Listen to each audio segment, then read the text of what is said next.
میں کس کا رونا رو، اپنی ان ماں بہنوں کا جن کے دوپٹے کھینچے گئے، ان بچوں کا جو آپ کی اناؤں کے تسکین کے لیے لحد میں اتارے گئے، یا اپنے ان بھائیوں کا، پاکستان کے ان مردوں کا، یا تو وہ جیل میں ہے اور یا در بدر ہے۔ ہم پولیس راج سے نہیں گزرے، ہم پہ قیامت صغریٰ گزری ہے، لیکن آج ہمیں انہوں نے کہا کہ آپ کے ٹرائل شروع ہو رہے ہیں، تو ایک تو ہم ملٹری کورٹ کو مانتے ہی نہیں ہیں، تو پھر ٹرائل کس حیثیت میں شروع ہو رہے ہیں؟ لیکن چونکہ ٹرائل شروع کرا دیے ہیں، سپریم کورٹ آف پاکستان نے کہا تھا کہ ملٹری کورٹ کے ٹرائل شروع ہونے سے پہلے اٹارنی جنرل انفارم کرے گا، لیکن انہوں نے چپ چپ کے ٹرائل شروع کر دی اور سپریم کورٹ آف پاکستان کے آرڈر کی دھجیاں اڑا دی۔ میری ملاقات ہوئی وہاں ایک بچے سے جس کا میں نے ٹویٹ بھی کیا تھا، اور جو جس کے بعد مجھ پہ انہوں نے کہا کہ انکوائری بھی اس پہ شروع کریں گے،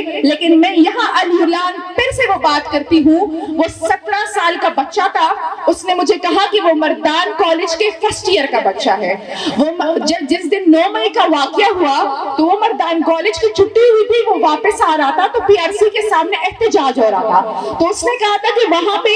عمران خان زندہ باد کے نعرے لگ رہے تھے، تو میں بھی وہاں کھڑا ہوا اور میں نے بھی نعرے لگانے شروع کیے۔ تو جب ہم سب نعرے لگا رہے تھے، کچھ لوگ انہوں نے توڑ پھوڑ بھی کی، کیونکہ میں اس کی بات نہیں کری کہ نہیں ہوئی، لیکن اس نے کہا کہ وہاں پہ ایک پی آر سی کے اوپر دیوار پہ ایک سفید کپڑوں میں ملبوس ایک آدمی تھا، اس کے ہاتھ میں فون تھا اور وہ اپنے فون سے ہمیں اشارے کر رہا تھا کہ اندر آؤ اندر آؤ۔ تو کہتے ہیں کہ نیچے سے ہم نے اسے بھی مارنا شروع کر دیا۔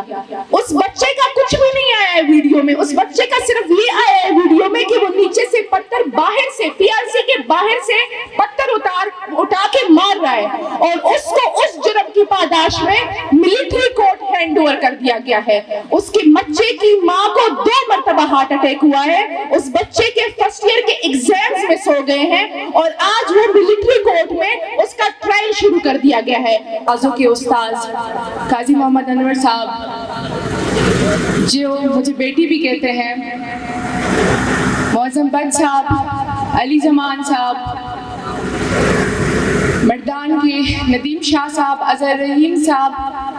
مردان بار ایسوسی ایشن، تقبے بار ایسوسی ایشن، لاہور بار ایسوسی ایشن، میرے سینئر، میرے ہم عمر اور جونیئر اور میری خواتین وکلا، السلام علیکم۔ سب سے پہلے تو میں شکر گزار ہوں ندیم شاہ صاحب، اظہر رحیم صاحب اور ان کی ٹیم کی کہ آج انہوں نے اتنا بڑا لائرز کنونشن آرگنائز کرایا ہے، لیکن اس سے زیادہ میں شکر گزار ہوں مردان بار ایسوسی ایشن، لاہور بار ایسوسی ایشن اور تقبے بار ایسوسی ایشن کے کیبنٹ ممبرز کی، کہ شاید ہمارے سیاسی نظریے مختلف ہیں، لیکن وہ آج پاکستان میں جو ہو رہا ہے، جو فسطائیت ہے، جو ہمارا کاز ہے، وہ ہمارے ساتھ کھڑے ہوئے ہیں، ہم سے زیادہ کھڑے ہوئے ہیں، اور رول آف لا اور سپرمیسی آف کانسٹیٹیوشن کی اس جنگ میں ہمارے ساتھ شریک ہے۔ رول آف لا اور سپرمیسی آف کانسٹیٹیوشن پہ تو قاری صاحب بھی بات کریں گے، لیکن مجھے سمجھ نہیں آ رہی کہ میں یہاں پہ اپنی شروعات کس ظلم سے کروں۔ پاکستان میں پچھلے 1 سال اور اس کے بعد 9 مئی سے جو فسطائیت، جو ظلم شروع ہے، مجھے نہیں سمجھ آ رہی کہ میں کس سے اپنی شروعات کروں۔ پہلے تو ہمارے ملک کی بقا پہ حملہ ہوا اور ریجیم چینج ہوا۔ ہمیں کہا گیا تھا کہ ایک ڈرامہ ہے، سائفر تو آیا ہی نہیں تھا، اور آج اسی سائفر کی گمشدگی پہ پاکستان کے ایکس پرائم منسٹر پہ مقدمہ درج ہے اور وہ اڈیالہ جیل میں ہے۔ اس کے بعد ظلم الفسطائیت کے ریکارڈ توڑے گئے۔ 9 مئی کے بعد تو مجھے سمجھ نہیں آ رہی کہ میں کس کا رونا رو، اپنی ان ماں بہنوں کا جن کے دوپٹے کھینچے گئے، ان بچوں کا جو آپ کی اناؤں کے تسکین کے لیے لحد میں اتارے گئے، یا اپنے ان بھائیوں کا، پاکستان کے ان مردوں کا، یا تو وہ جیل میں ہے اور یا در بدر ہے۔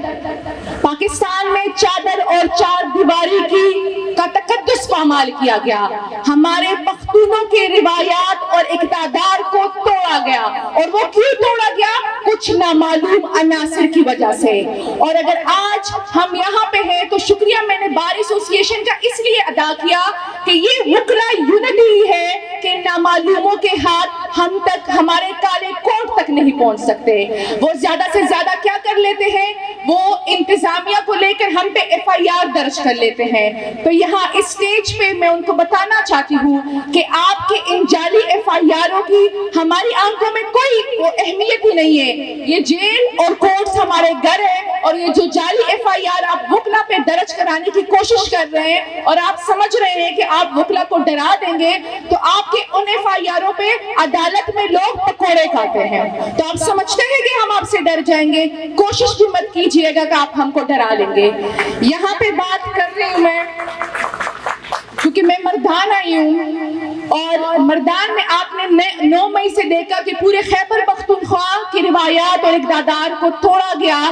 تو یہ صرف 1-2 دن کی بات نہیں ہے، جس طرح علی زمان صاحب نے بتایا کہ آپ نے پختونوں سے دشمنی مول لی ہے، اور آپ نے جس کے بھی گھر کی چار اور چاردیواری پامال کی ہے، وہ آپ سے کبھی نہ کبھی بدلہ ضرور لے گا۔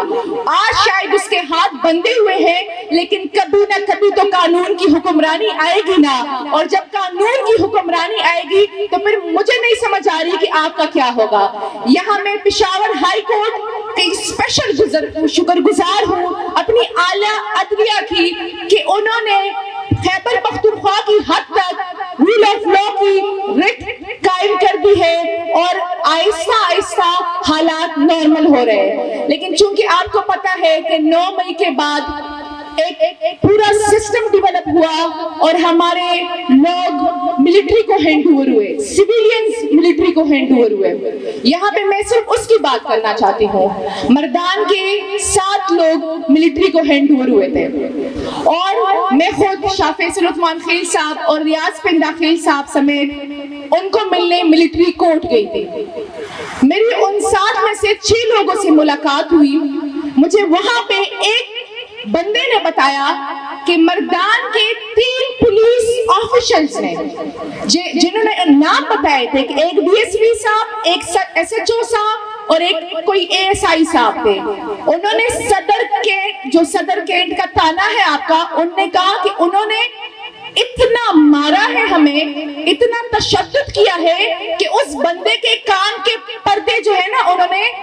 ریپچر کر دیے تھے۔ اتنا مارا تھا کہ ان کے جو وہ مجھے بتا نہیں سکتے تھے کہ ان کے جسم پہ کہاں کہاں زخم ہے،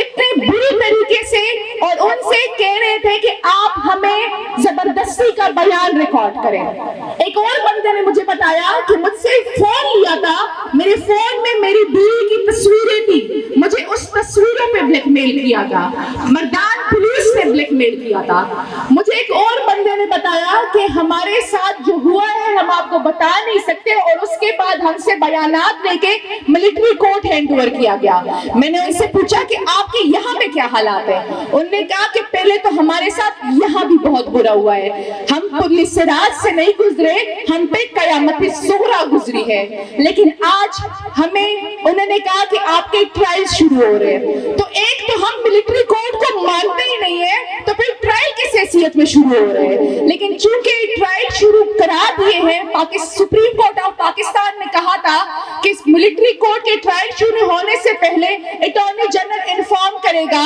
لیکن انہوں نے چپ چپ کے ٹرائل شروع کر دیے اور سپریم کورٹ آف پاکستان کے آرڈر کی دھجیاں اڑا دی۔ میری ملاقات ہوئی وہاں ایک بچے سے جس کا میں نے ٹویٹ بھی کیا تھا، اور جو جس کے بعد مجھ پہ انہوں نے کہا کہ انکوائری بھی اس پہ شروع کریں گے، لیکن میں یہاں علی اعلان پھر سے وہ بات کرتی ہوں۔ وہ 17 سال کا بچہ تھا، اس نے مجھے کہا کہ وہ مردان کالج کے فرسٹ ایئر کا بچہ ہے۔ وہ جس دن 9 مئی کا واقعہ ہوا تو وہ مردان کالج کی چھٹی ہوئی تھی، وہ واپس آ رہا تھا تو PRC کے سامنے احتجاج ہو رہا تھا، تو اس نے کہا تھا کہ وہاں پہ